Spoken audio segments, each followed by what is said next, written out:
I know I'm gonna get got, but I'm gonna get mine more than I get got though.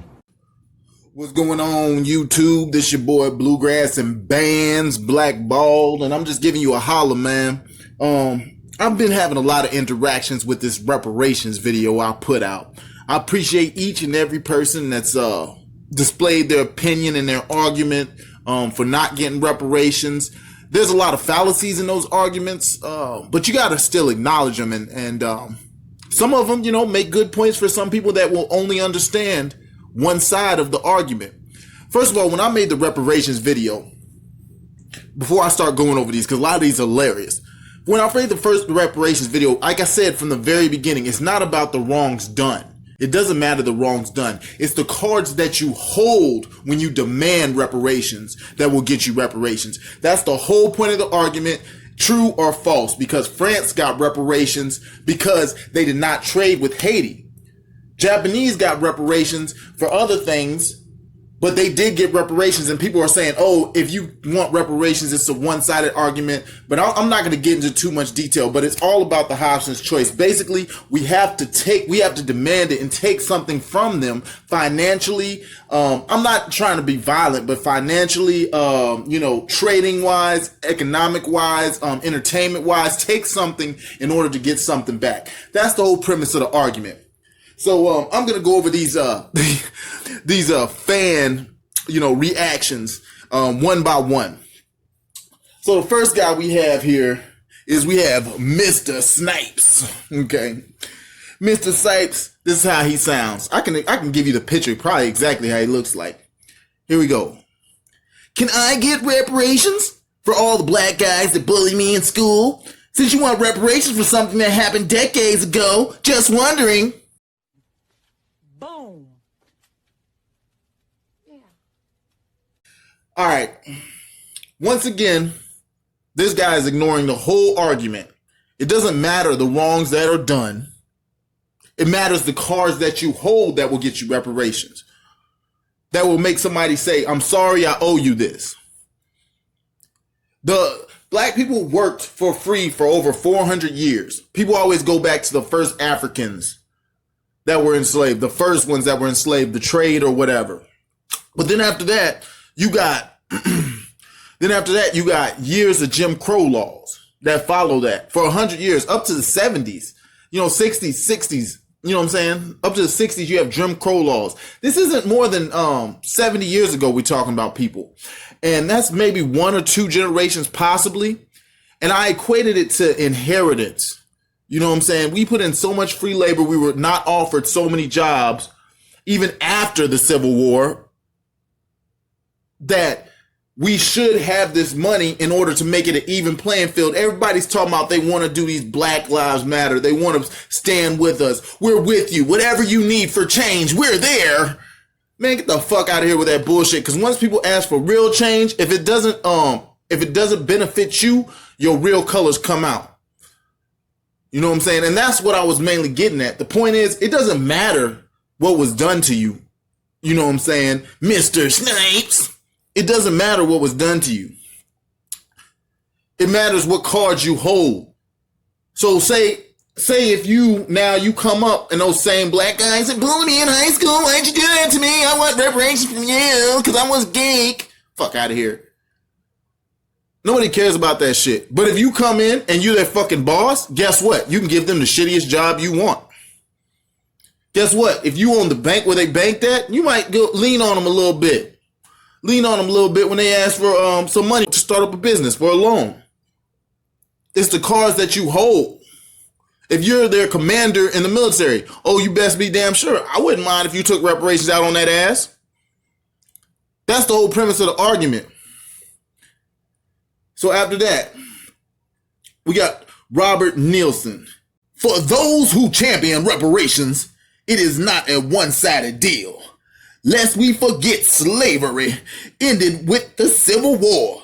So did the lives of tens of thousands of Union soldiers, over 1 million or more, wounded. Many so badly their lives were ruined for the great injustice of slavery.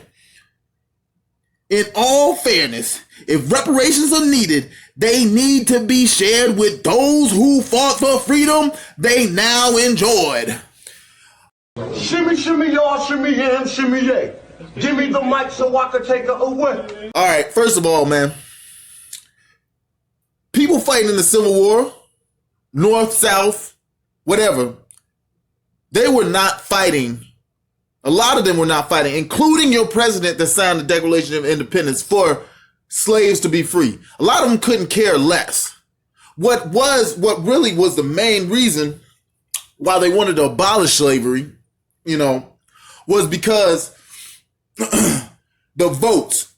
They wanted to treat black people as slaves who had no rights, but they wanted to count them as 1/4 of a person when it came time to get the electoral college and different votes, the impact of votes. So like, for example, California, we all know how California works.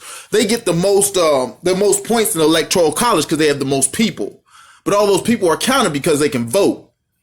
Black people couldn't vote, but they wanted to count them and count their southern districts with that many people. So the 1/4 of a person, they wanted to count them and say, they count, even though they have no rights. So that made, in turn, states like Alabama, Georgia, they had more pull when it came to national laws. So the South would always win when it came to national matters. That's the reason they were fighting. They were fighting for more control and power. That's what it was about. It wasn't about whether they in their hearts they like slavery or not. And secondly, there was a lot of black soldiers that fought in the Civil War. A lot of black soldiers. And thirdly, once again, why don't we deserve reparations when the Japanese were given reparations for the camps they were put in during World War II? Why are we the ones that don't deserve it?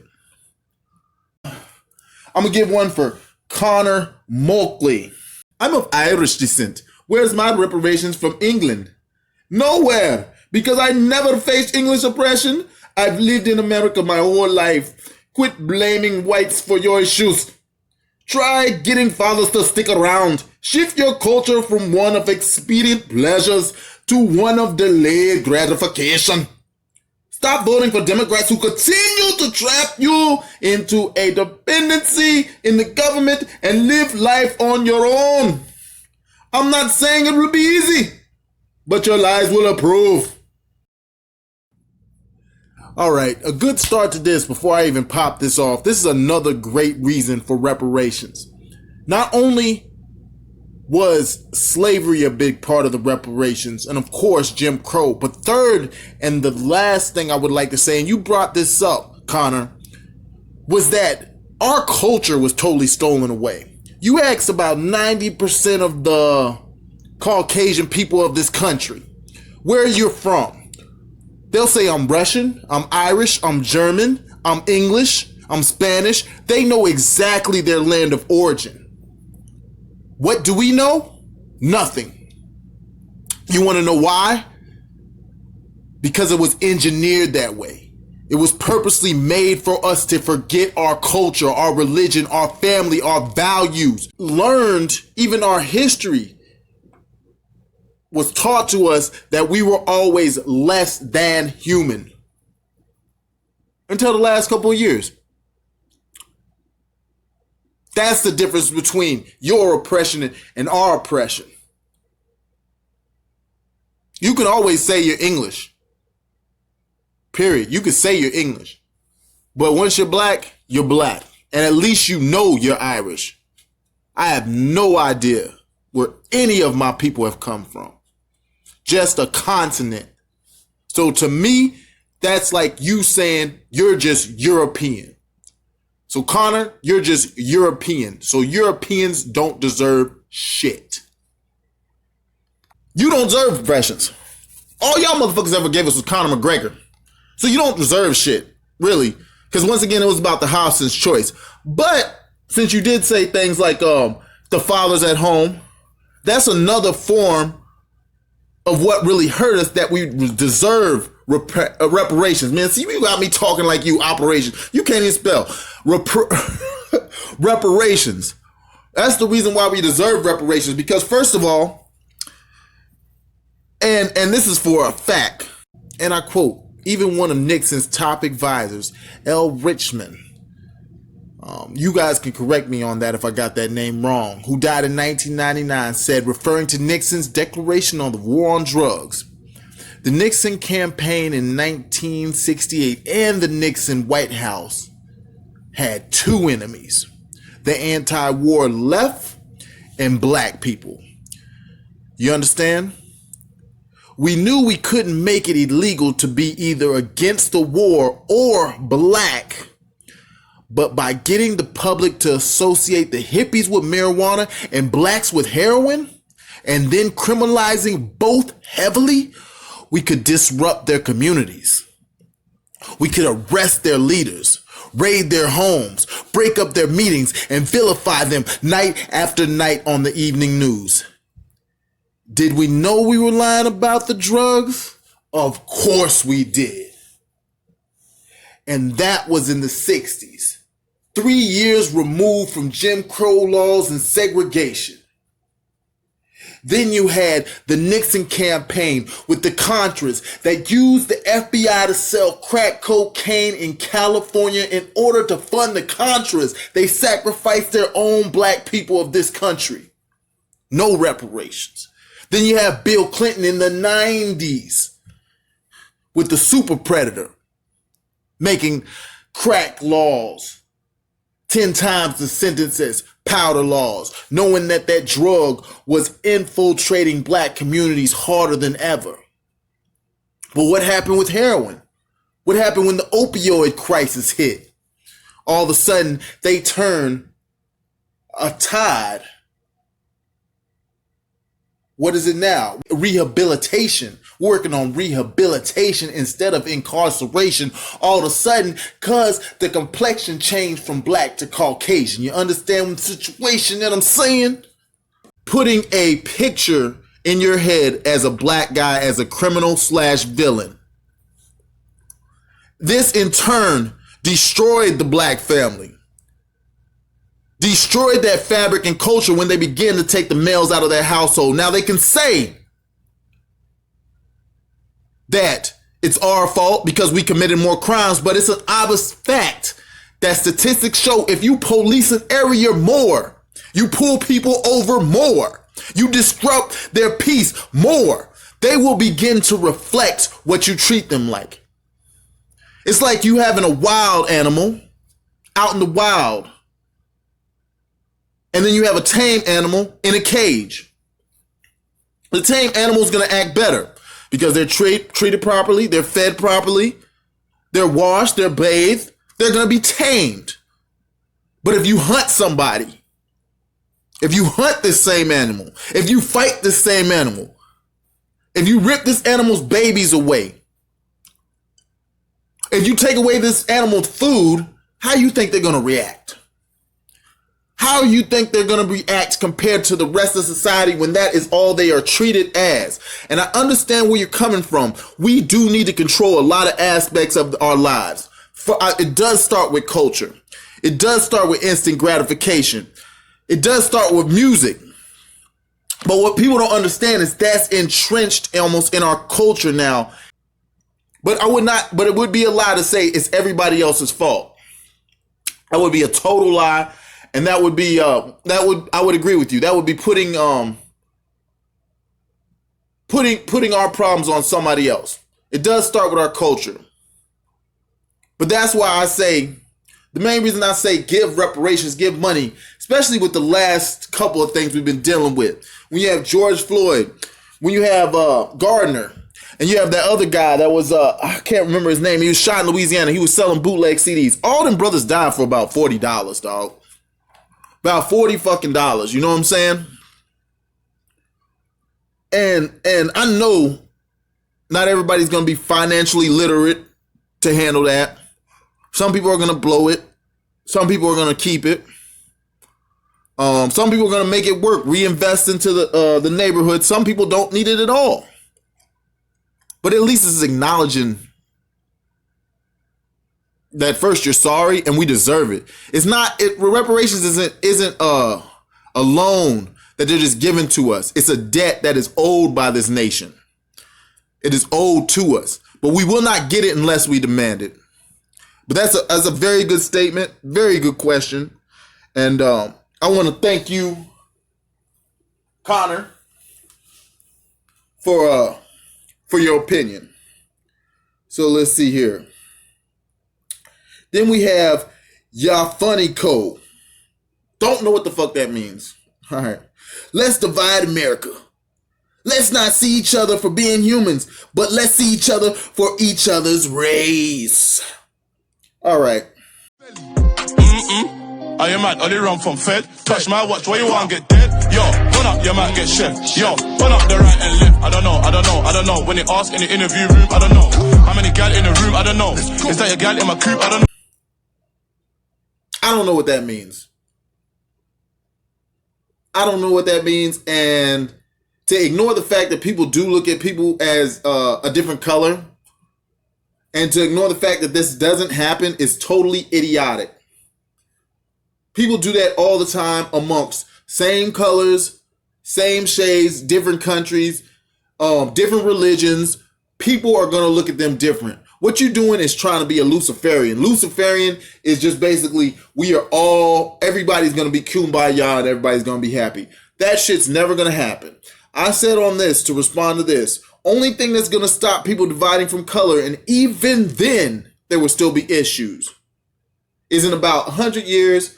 You know what I'm saying? You know, these white girls are loving them some brothers now. You know what I'm saying? So there's going to be a lot of mixed children. There's going to be a lot of Brazilian looking girls around here. There's going to be a lot of Brazilian looking kids because, you know, they want the black seed so bad. I hate to break it to you, but it's true, brother. Hate to break it to you, but it's true. I live in Kentucky. I see it. I know. You feel me? So that's the only thing that's really going to stop that colorism.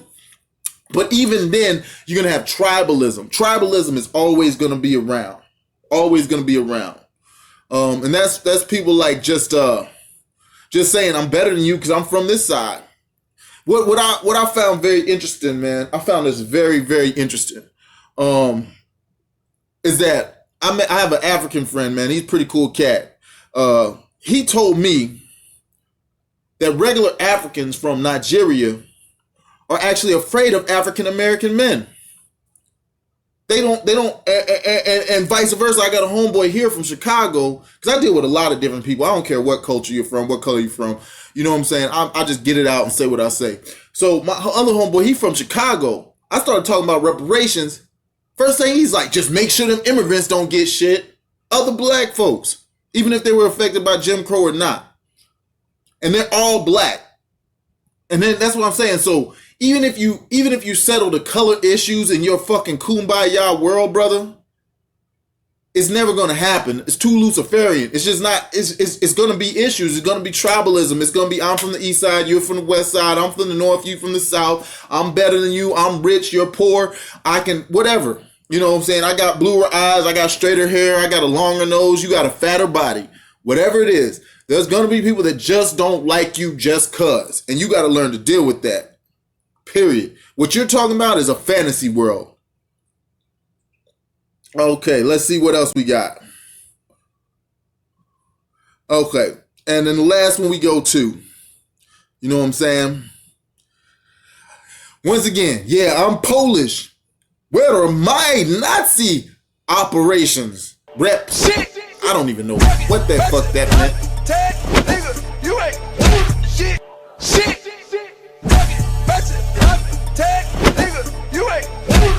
He probably was saying, where are my reparations? I guess.